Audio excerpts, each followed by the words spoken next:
get started. Hi, everyone. Welcome to our Chicago in Focus, Energy, the Environment, and Jobs, co-sponsored by the League of Women Voters of Chicago and the Union League Club. Just a few words about our sponsor before we begin. The League of Women Voters is a nonpartisan political organization encouraging informed and active participation in government. Formed from the movement that secured the right to vote for women, the centerpiece of the League's efforts remains to expand political participation and give a voice to all Americans. LWV Chicago has been at the forefront of the fight to recognize the important contributions of the many women whose efforts have helped to make our city fairer, freer, and more just. The League's multi-year effort to honor the legacy of Ida B. Wells, for example, culminated in the 2019 with the renaming of Congress Parkway to Ida B. Wells Drive. Last December, LWV Chicago celebrated its centennial, a monumentous milestone for our organization and an opportunity to celebrate the achievements of recent years, as well as a century-long legacy. Yet, while we have a lot to celebrate, the centennial also threw into stark relief the work that still needs to be done. LWV Chicago continues to pursue its goals through a range of voter service activities, including voter registration drives, disseminating information for voters, participating in poll watching, and hosting candidates' debates and forums, through education of its members and the public to lobbying the government on selected issues, and through observation of the functioning of governmental bodies to monitor their accountability and transparency. In the past few years, LWV Chicago has worked on some inspiring projects, including the passing of legislation turning Cook County Jail into a polling site. Our democracy remains a work in progress. Even if it takes another century, the League will see it through. And for the Union League Club. Founded more than 140 years ago, the Union League Club of Chicago emerged from the Union Leagues of America, which was an organization put in place to support President Lincoln's Union. After its founding, the club has upheld the sacred obligations of citizenship, promoted honesty and efficiency in government, supported cultural institutions and the beautification of the city, and supported our nation's military and their families. Through the efforts of this dynamic membership, the club has been a catalyst for action in nonpartisan political, economic, and social arenas, focusing its leadership and resources on important social issues. As early as 1893, Chicago gained recognition as a world-class city when it hosted the World's Columbian Exposition. Club members were instrumental in having Chicago named as the site of the exposition. Since that time, club members have played a role in establishing many of the city's cultural organizations, including Orchestra Hall and the Field Museum. In the 1990s, the club celebrated its role in the opening of the Harold Washington Library Center and continues to do work in justice, education, and government reform. We've been so honored, the League of Women Voters, to sort of do this Chicago in Focus series with the Union League Club. Every month we try to host a Chicago or Illinois specific topic and bring in speakers for it. So, we love working with the Union League Club. And now to sort of present our speaker, Representative Ann Williams is currently serving her 6th term as state representative of the 11th District on Chicago's North Side. The district includes the Chicago neighborhoods of West Lakeview, Roscoe Village, and North Center, as well as parts of Lincoln Park, Lincoln Square, Ravenswood, and Ravenswood Manor. In addition to her focus on neighborhood schools, critical human services, gun violence, and fiscal stability, Ann is a leader on issues related to the environment. The former chair of the Illinois Green Caucus and current chair of the Energy and Environment Committee. Ann is the lead sponsor of the Clean Energy Jobs Act. And I'm so thrilled and honored to have Ann Williams with us today to kind of speak about her work on, the Clean Energy Jobs Act and, her committee. So I would like to give a big welcome to Ann Williams. And Ann, you can thank you. How to get started. Great. Well, thank you so much for having me here with you this evening. This is one of my favorite topics. And not just because I've been talking about it for something like 650 days, which is how long we've had CEJA in the mix in Springfield. But thank you for the nice introduction. I too am really excited to be here with this group. I know that your efforts and your energies have really threaded throughout so many issues that are important to us in Springfield, and your work and voter engagement recently has been very exciting. So thank you for all that you do. So the Clean Energy Jobs Act, I didn't prepare a formal presentation. I dispensed with the 40-page PowerPoint because the energy conversation is an interesting, vibrant, and very fluid one. Even though I did reintroduce a bill this session, which is 900 pages in black and white, and you can read it if you are so inclined, the conversation about energy in Springfield is ever evolving. And if you've worked in and around the Capitol, you understand that very rarely do bills get passed, especially as extensive as an energy bill, as they are introduced. So I would say at the outset that the Clean Energy Jobs Act is a really important foundation with a lot of with a real comprehensive approach to energy. But I'd like to, be a little more informal and excited to hear what your questions are, or even feedback on what energy in the future looks like to you, clean energy. So a bit of an overview. The Clean Energy Jobs Act is structured in basically to provide for four objectives or pillars, as we call them. First is to set Illinois on a goal to 100% carbon-free power by 2030. The second is to get Illinois to 100% renewable energy by 2050. Third is to electrify the transportation sector wherever possible. That includes fleet vehicles, car sharing, public transit, et cetera. And the fourth pillar, which I like to think of more as really a foundation for the whole bill, is to do all of these things while keeping a close eye on equity, diversity, and inclusion, and ensure that the communities most impacted by pollution historically are the first ones to benefit from our clean energy future. So when it comes to the energy conversation in Springfield, it's historically been led by the utility companies, and I'm sure you won't find that as much of a surprise.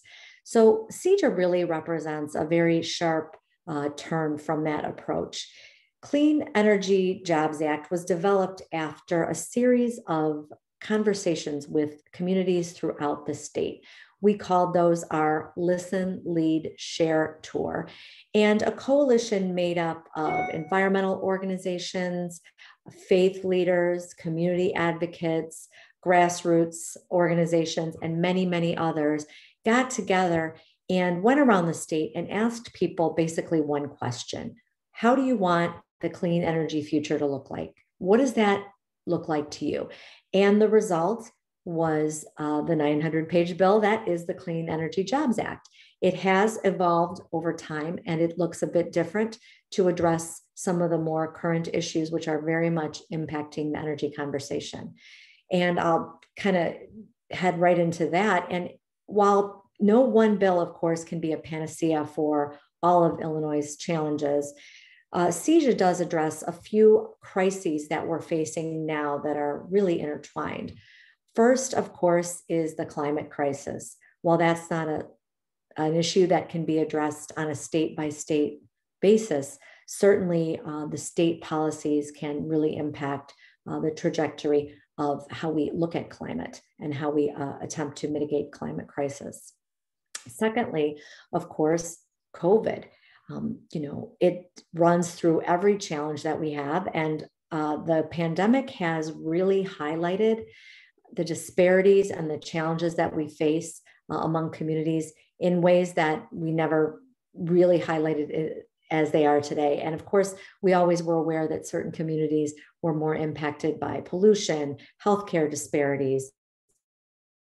But wow, did COVID bring those significant challenges to light. And finally, of course, in typical Illinois fashion, is the issue of corruption and the fact that our largest utility, ComEd, is the subject of a deferred prosecution agreement and an investigation that is unfortunately still underway and has really put a real damper on our efforts to address clean energy in Illinois, unfortunately. So those three issues, I think, really have spurred an increased urgency for us to get it right and to really get moving in terms of our developing our clean energy future and hopefully passing CEJA. So CEJA is a very comprehensive bill, as I've mentioned, but I just wanted to highlight a couple of the main kind of high level components of it. First, as I referenced when I talked about the pillars, are the issues diversity, equity, and inclusion. This is something that has not been highlighted before when it came to the energy conversation. We call it our Clean Jobs for Climate Justice component, and we really strive to create a diverse and equitable clean energy workforce. This, we hope, will help aid in COVID recovery. And some of the specific items include providing investment annually to create a network of workforce development hubs, and these will provide direct support. That means community education, workforce training, career placement for low-income environmental justice communities, which are often communities of color, and also for former fossil fuel workers as the coal plants begin to shut down, both for market reasons and because of policy decisions. So we've created in CEJA 16 workforce hub sites throughout the state, including sites like Champaign, Danville, Decatur, the southwest side of Chicago, the southeast side of Chicago, Waukegan, Rockford, Aurora, Joliet. And these hubs will be centers really for the workforce development issues that I mentioned. So we will convene community representatives, organize labor, state officials, and educational partners to build a standardized clean energy curriculum that people can take advantage of. We started, it sounds really great, and you're probably wondering, well, is this realistic? Can you do this? When the previous clean energy bill was passed, CEJA, we love our acronyms in the world of energy, was the Future Energy Jobs Act. And at that time, we were able to put in place a lot of programs that really resulted in significant cohorts of trained workers in these communities. Without further investment and putting the infrastructure in place for years to come, those benefits will continue. But in just 2 short years after we passed CEJA, which is the prior bill I referenced, Illinois skyrocketed to second in the nation in terms of solar job growth. So it really does work. If you build it, it does work. And we're hopeful that with the passage of CEJA, that very important provision will really take hold and really impact our green economy for years to come, especially in the communities most in need. Back to those environmental justice communities and the loan communities, they also need to benefit from the green economy. In addition to workforce development, there are many other programs that we have included in CEJA that will be targeted and available to those communities. Couple examples. We have a program in Illinois called Illinois Solar for All and Low Income Energy Efficiency Budget Expansion. So right now, we do provide a Solar for All program where people in all areas of the state can tap into solar as a source of energy for their own homes, but often don't have the resources, obviously, to put solar on their roofs or to otherwise utilize the benefits of the increased access to solar. So we provide for community solar programming that people can all take advantage of no matter where you live or what your income level is.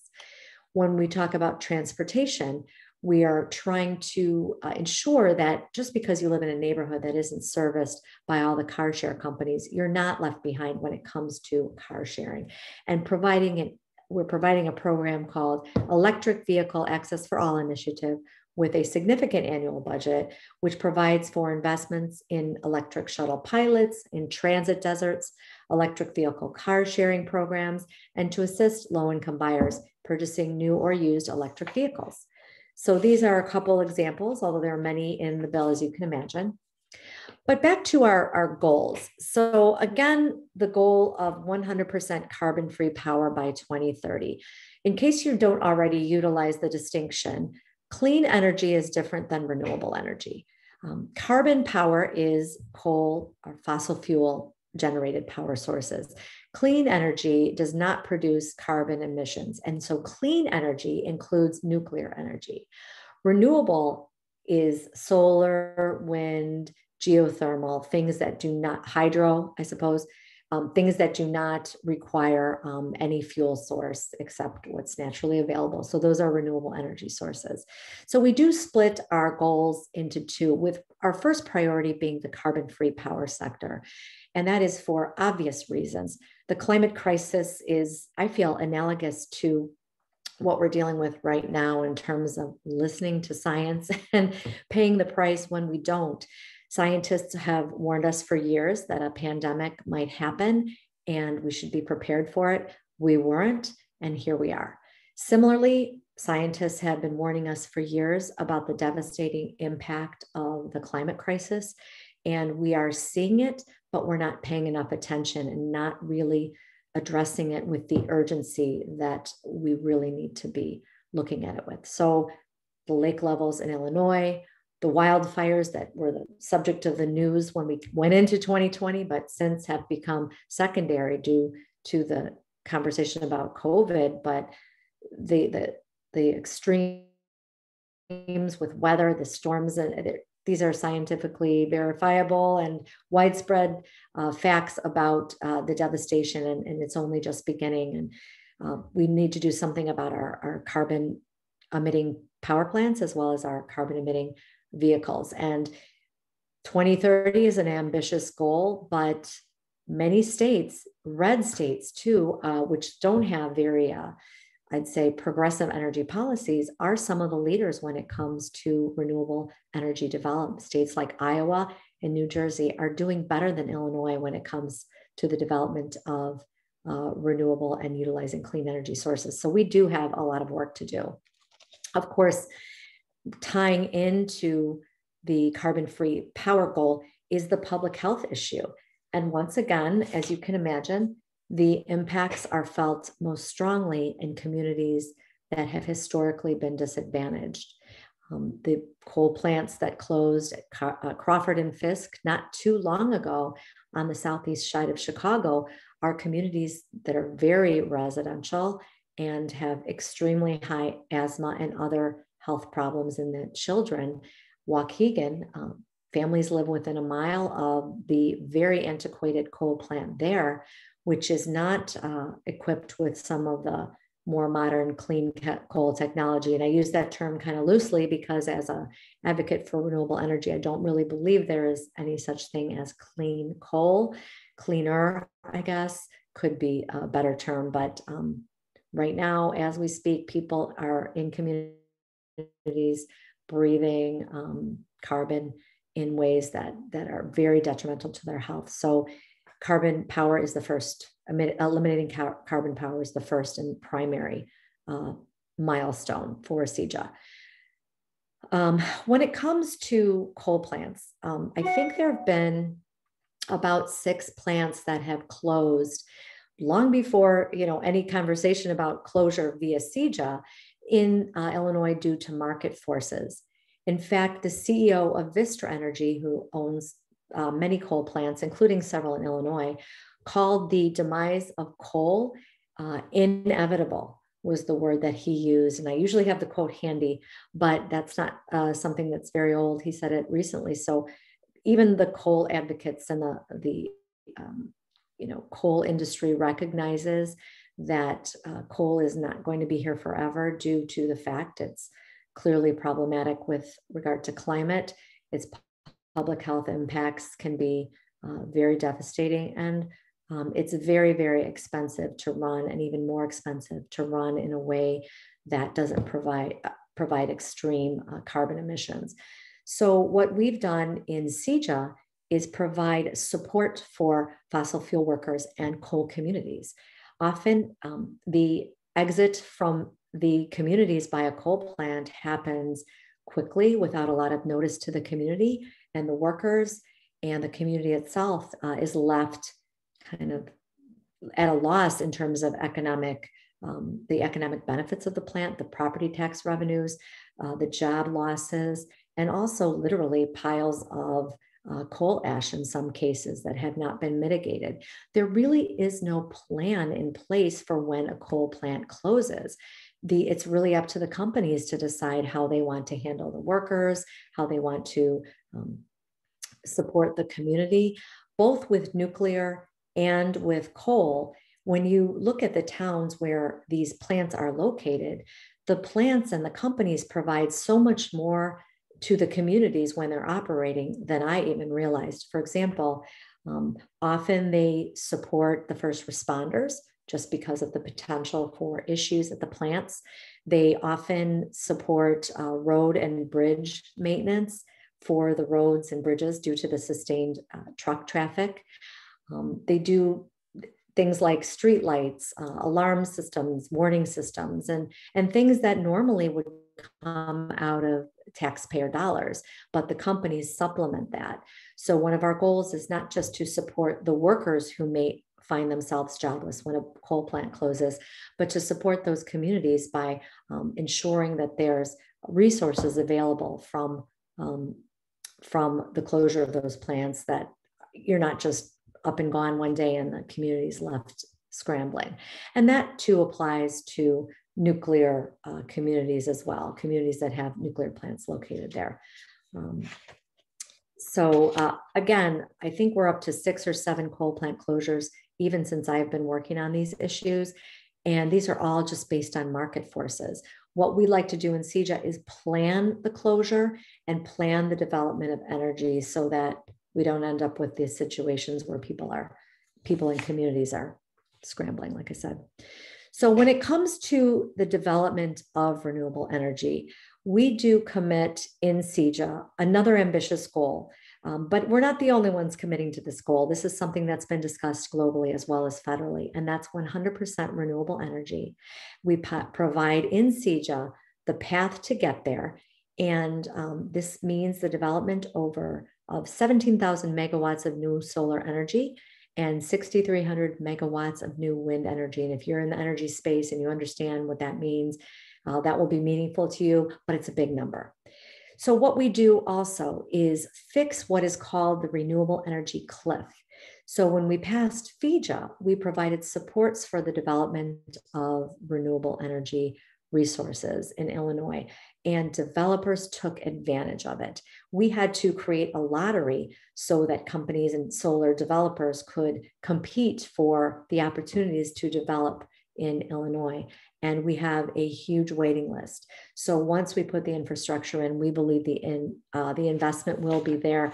The companies are investing in other communities throughout the country and other states, and we need to make it worth their while to come to Illinois. So the other piece that is a huge kind of thread that runs throughout CEJA is the issue of energy efficiency. Someone told me once that the cheapest form of energy is the energy you don't use. And that's exactly what energy efficiency is all about. Companies do not even need to be incentivized to make their plants or their warehouses or their retail stores more energy efficient. If the resources are available, if the utilities facilitate this as part of their programming, they will reap true benefits, not just individually, but taxpayers will as well. So we are looking to invest significantly in economic or energy efficiency programming, and we are focusing on gas efficiency. We are looking to triple our energy savings because efficiencies now just don't meet the mark. We could be doing so much more. So we estimate this is where you're going to see some huge cost savings, which will offset some of the expenditures in the bill. So we estimate that expanded gas efficiency programs will save customers $4 for every dollar spent. So that's a real good rate of return. So job creation also ties in very closely with the energy efficiency issue. My statistics show 72% of all clean energy jobs in Illinois are in efficiency. And these are jobs that are not just you put up something and then you walk away. These aren't just construction jobs.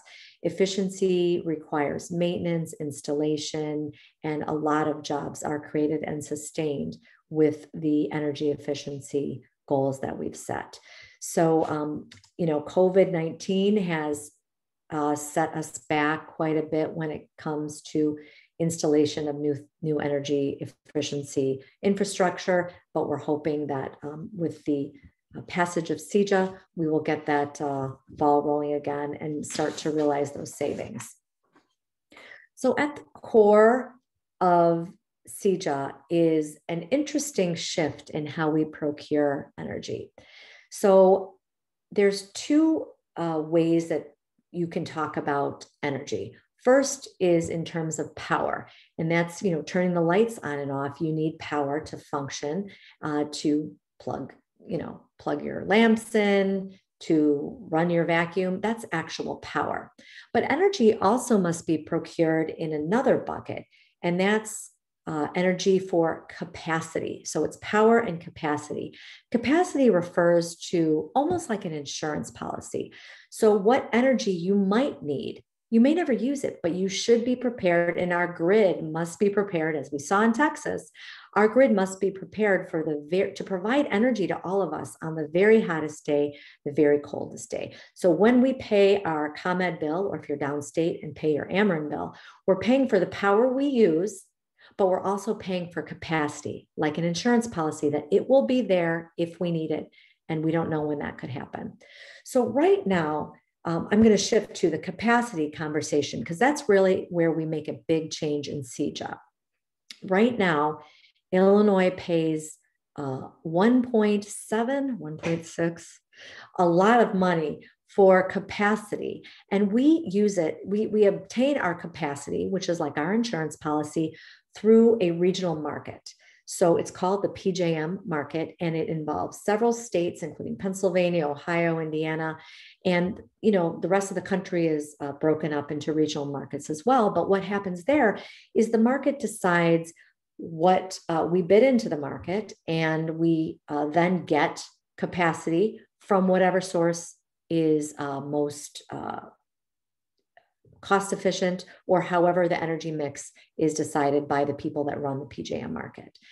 What that means in reality is that we pay 1.6 or 7, I don't have the stat right here, in really what amounts to a bailout for dirty coal, because the vast majority of the capacity comes from coal-fired power plants. And it's just not consistent with our priorities in Illinois. Renewable energy can be spurred and the development kickstarted if we switch our capacity market procurement to Illinois.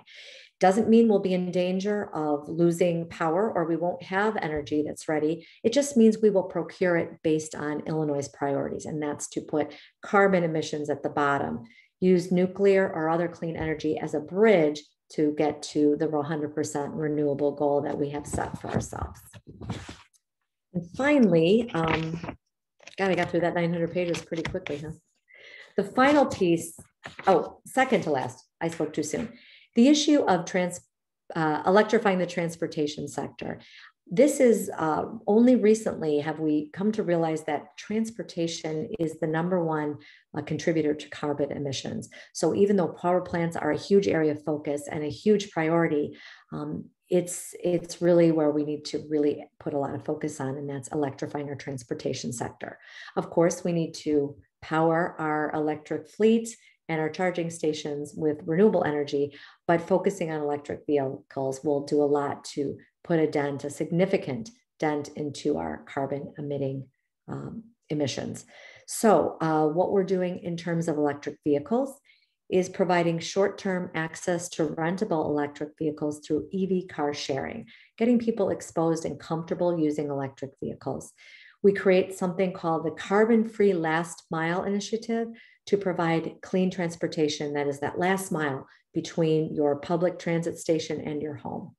And then also encouraging zero emission vehicles via low income EV rebates. Again, so all Illinoisans can participate in our clean energy future. So we're doing a lot of things to increase infrastructure to make EV vehicles practical for use. I don't have an electric vehicle, although Tesla is my dream car. But I know that those that do have electric vehicles that serve in the General Assembly really can just barely make it to Springfield on one charge. So getting that charging infrastructure up and running is an interesting conversation. There's kind of a chicken and the egg scenario.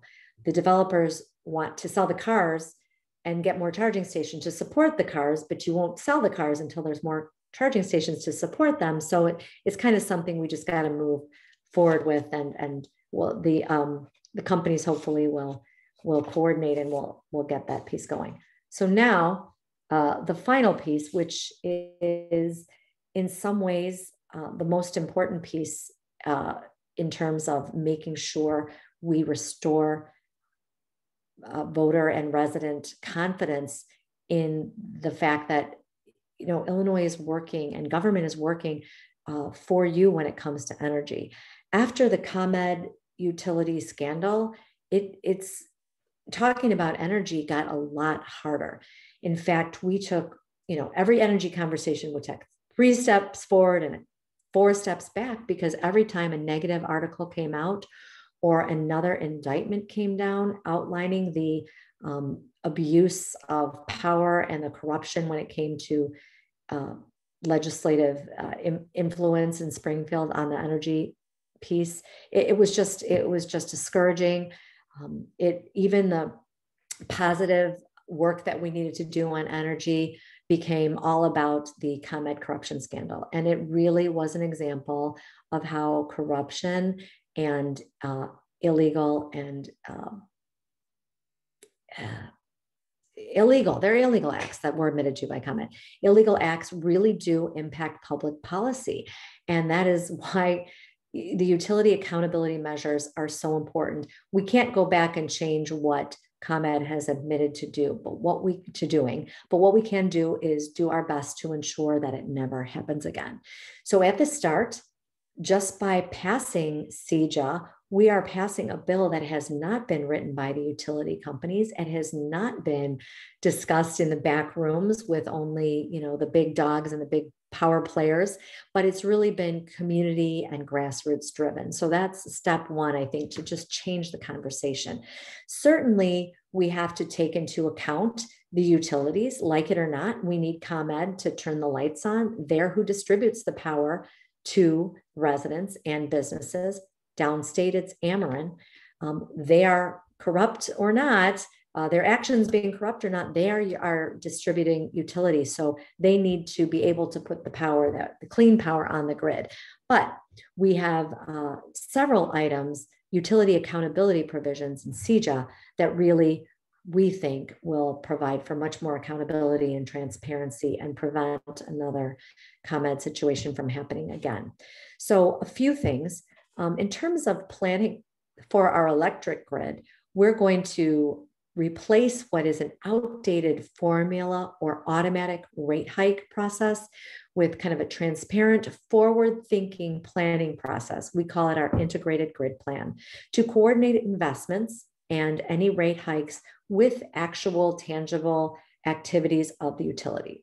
Right now, they have automatic or formula rate hikes, and they, as recently as 2019, I was being lobbied by ComEd telling me that the investors needed certainty and they need to get automatic rate hikes. And I thought to myself, doesn't every company want certainty in terms of profits? But what we're doing is making it really more results driven instead of just automatic. And we think that's an important item to restore the faith of customers. We also provide that the rates are based on performance. So right now, when the utility makes more investments, they get rate increases approved because of these increased investments. But we want the utilities to pursue goals that serve us, that we've established as priorities. So making our grid more affordable, cleaner, and more equitable. So utilities' profits will be more dependent on meeting those goals and less dependent on how much money they spend. Just not the right approach if you really want to be consumer and community focused. When it comes to the ethics piece, we do hold public utilities to the highest standard of ethical conduct by instituting many of the provisions that the federal government required ComEd to agree to in the deferred prosecution agreement, and making this applicable to all utilities. We don't want another ComEd scandal in our future, so we want all utilities to adhere to these best practices.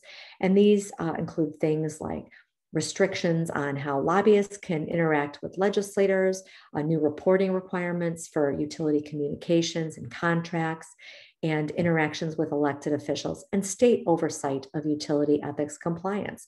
Unfortunately, some in the utility world have shown they do need that oversight. And finally, I think of particular interest to many consumers is restitution. There is a provision in the bill that will provide for restitution to be calculated by the Illinois Commerce Commission that would return money to ratepayers for the profits that were gained based on the illegal activities. So it's a shame that our energy policy has to be shaped by the bad acts of one of the energy players, but that's the reality we've been dealing with in Illinois. And so we feel that this is an important piece of the bill. So I will just wrap up with kind of a summary. That's CEJA. In terms of what's going on in Springfield, I've got CEJA, and we're talking about CEJA tonight, but organized labor just introduced their own comprehensive energy bill. They have a cool acronym too. I think it's CUJA, CUJA. Of course, Ameren has its own bill. That's the downstate electric utility. One of the coal companies and gas companies has their own version of clean energy. Our clean energy future in legislation. And my good friends over at the Solar Association have developed their own bill, which is what they'd like to see in terms of enhancing renewable development. So they're not all going to pass. And what probably will happen is there will be a comprehensive negotiation and conversation in which we hope that the stakeholders can all come to the table and agree upon a bill that works for everybody, which probably will not be agreed. That seems very unlikely that all the stakeholders, every entity that we've talked about today would come to complete agreement on a bill, but I do think we can reach consensus. What I'd like to see is CEJA to be the foundation for the conversation, integrating the needs of the organized labor community, integrating what solar needs to see to be successful. But at its basic foundation, CEJA covers all the important points and all the pieces that I think we need to do to really ramp up our clean energy goals. One question you're probably asking, how are we going to pay for all this? Well, I've got a chart, but I'll summarize it by saying we're saving a lot of money on energy efficiency. We are providing for a fee on utilities as well as a 6% coal severance fees. So on the actual carbon emitting plants, they are not allowed to pass the fee on to consumers. ComEd restitution, which I referenced, part of it will go to ratepayers and another portion will go to several of the programs that I talked about in the bill. We do have a 0.90, so that's 90 cent month increase in renewable energy charge, but that is, we hope, to be offset by our energy efficiency savings. And when I say hope, I am more than hopeful. Our bill does contain rate caps to ensure that if we don't meet our goals and we're not providing the savings to consumers, the programs are scaled back. And we want to make sure that at the foundation of it, nothing matters if we don't provide reliable, efficient, and cost-efficient energy for consumers. So that's an important piece. And without that, nothing's passing in Springfield. So you're raising people's rates, not a popular thing for a legislator in Springfield. So we built in a lot of protections to ensure that doesn't happen. So that's kind of my overview. And happy to talk about any of the kind of political dynamics at play or what I anticipate some of our challenges will be moving forward. Well, thank you. Whatever else you'd like to know. Yeah, thank you so much. This is so much fascinating information. And I guess, if anyone has any questions for Anne, if they could just put them in the chat. and then I can kind of go through that. But while people are kind of formulating their questions, I would actually love if you could talk a little bit about sort of like the politics at play and sort of what's happening now in terms of actually, getting something going with it. Well, the challenge of passing a energy bill or anything that's a really big topic like that is the number of stakeholders that there are involved. And of course, every interest, every stakeholder has a group of legislators that have their back, so to speak. So there are legislators that are very, very concerned about coal. They have coal mines or plants in their districts. Those are jobs, those are priorities for them. Likewise, legislators represent communities with nuclear plants. They're concerned about the impact on nuclear. My community, climate crisis is a conversation at almost every town hall I have. We have the privilege and luxury in my area of worrying about bigger picture issues. But my colleague, Will Davis, who represents the south suburbs of Chicago and is the sponsor of the Path to 100 solar bill, talks about how in his community, jobs are the conversation. Other of my colleagues who represent areas, say Waukegan, will talk about the coal plant there and how residents are so concerned about the public health impacts. So every legislator has their own community-based agenda or that they want to see in the energy conversation. So if you don't make the environmentalists happy, you're not going to be able to pass the bill. At the same time, if organized labor isn't with you, that's a real tough bill to pass in a Democratic General Assembly. You don't always have a lot of extra votes to spare. So at some point, you got to worry about the communities and the legislators that represent coal and the coal companies themselves, who may have relationships with legislators from years and years of working together. So every potential, the electric car industry, the electric vehicle industry, they may have relationships with legislators too, who may be very focused on electric vehicles. One person's approach to electrifying the transportation sector may look a lot different than another person's approach. There are the energy companies out there. I have said throughout this presentation that we don't want a utility-driven energy bill, but at the same time, we want to make sure that we put the pieces in place to allow the solar and wind and the renewable energy companies to develop successfully. We don't want them calling all the shots, but we want to make sure we set the stage for success. So there are a lot of varied interests at play, and that makes the bill very challenging to pass. Well, thank you so much. So we do have a few questions in the chat. Our first one is from Bianca, and she says, I'm currently a freshman in college and was wondering what would be an effective major that would lead and help me obtain a career within the energy and environmental injustice section. Wow. Well, I hate to show my age, Bianca, but when I was in college, there was no major that dealt with the environmental world. So I would ask someone that's a bit younger for that. But I do have a lot of younger friends that have done just that. They have focused on environmental, whether it's engineering. There are majors that deal with environmental justice issues. There are many, entire departments that deal with this space. And, climate, public health, disparities, criminal justice reform, systemic racism, environmental justice, all these issues really have a nexus with environmental issues. So I think focus on where your passion is, and you might find that you might be able to build a future career for yourself that may cover a couple of these areas of your passion. So I don't exactly know what the colleges offer, but I guarantee there's a lot of conversation happening. Great. Pris is asking, the president's upcoming proposals on infrastructure and climate would seem to pose both opportunities and challenges to try to adjust the bill to fit those proposals. What are your thoughts on this? Well, first of all, I'm ecstatic that we have a president that is talking about climate change and climate crisis and actually trying to move forward to address it. I know it's a nonpartisan group, but I had to throw that in. I am excited to see that we aren't having this conversation.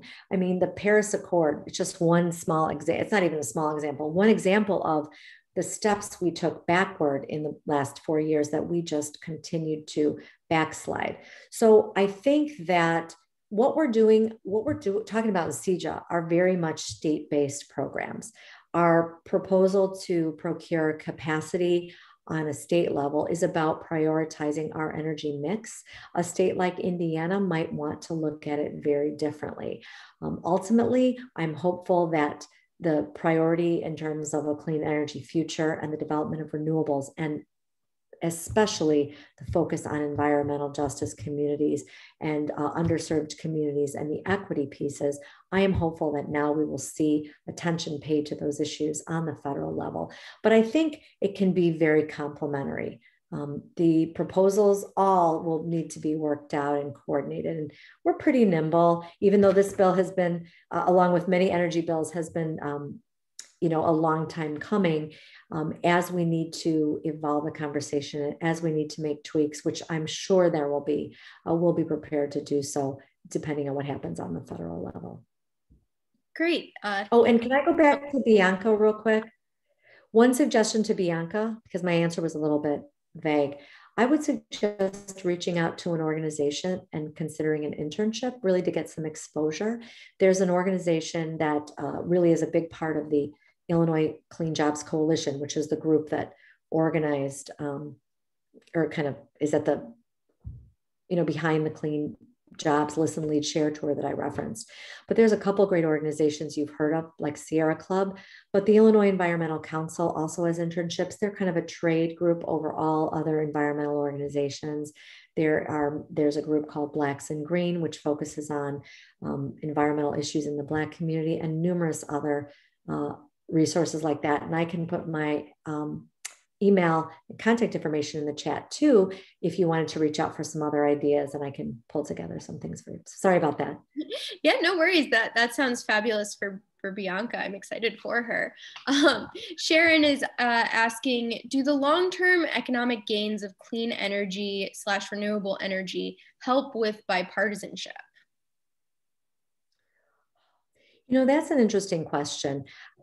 Sometimes in Springfield, I think even more so on the federal level, things tend to get into like niches, they're Republican concepts or they're Democratic concepts. And the issue of clean energy really should not be. I had a colleague a few years ago, this is maybe 5 years ago, no longer in the General Assembly, but we were talking about wind or solar development, and I was making a pitch for some bill. And he said, yeah, that's all nice, and I get it's good for the environment, but is that really going to make any money? So fast forward to 5 years, and the energy space, whether it's efficiency or wind development or other renewables or solar development, and these issues have just taken off. So I think part of it is education. And when I talk to people that come to lobby for the solar industry, for example, in Springfield, I say, know your audience. You might want to talk to someone in a very Democratic district. They hopefully are concerned about economic issues as well, but they may really have a passion for the environmental piece and the climate crisis. That's what they may be hearing from their constituents. But when you talk to the Republican side, make sure and let them know this is a business. There are taxes to be paid from that business. There is investment to be made in communities and jobs to be created.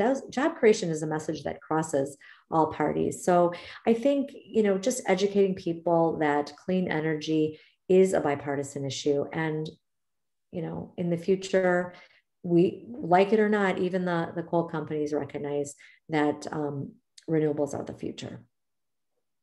Great, thank you. In our last few minutes of the event, does anyone have any last minute questions? Yeah, sorry I talked so long. I thought I'd do a quick presentation, but no, even the 30,000 foot level is extensive with this bill. No, it's incredibly informative. And this is exactly, the kinds of information that we, as you know, the League of Women Voters of Chicago, really like to inform our members of and the general public about. So this was a really fantastic program, and I certainly learned a lot, and I hope other people are sort of inspired by not just this bill, but, you know, kind of moving Illinois forward for, you know, just being better in all ways. So there's for everybody in the chat, there's Anne's contact information. So especially for Bianca, that would be great. And also a URL for the Illinois Clean Jobs work. So I guess if there's no other information, Pat actually just asked a question. If I lived in a house, but she doesn't, and I wanted solar panels on my roof, would I be able to easily get them installed? I'm wondering if Pat is referring to like under the bill, or, you know, just in general, if there's any kind of zoning restrictions currently. Well, you know, zoning wise, that's obviously a local issue, but there have historically been incentives. I love the tail. That is so awesome in your screen. Very cute. My mom has livestock, but they're not going to be walking behind me. That they're on the pasture. I'm visiting my mom, if no one gets that joke. But yeah, so locally there are, you know, a lot of restrictions at times in terms of installation, but you know, we have worked on providing incentives for people to provide rebates. And often you need to call the solar company or find someone that installs solar to help you navigate what's actually out there in terms of incentives and programs. Some of them expired. We've used some of them. Do think we have some attention in that to renew the program or extend it. But that's usually not in the policy part of the bill. That's going to be in the appropriations piece. So if we are able to get money in the budget to provide incentives and rebates for solar programming, that's certainly, or solar installations, that's certainly something I would support, and I have in the past supported. But again, that's kind of in the budgetary scheme of things, and we have a lot of competing priorities. But I mean, at the end of the day, people want, you know, a lot of people are excited about that. They want to be a part of it. And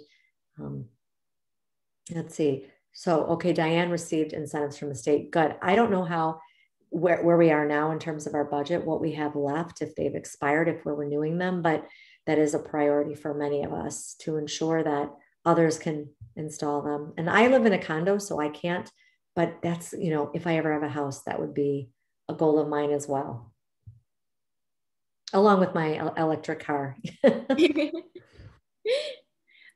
All right, well, if we don't have any other questions, I think we'll wrap up. Thank you so much, Representative Ann Williams, for joining us for this event. And, you know, good luck with the bill, you know, in whatever form it kind of, you know, reaches, you know, final vote on.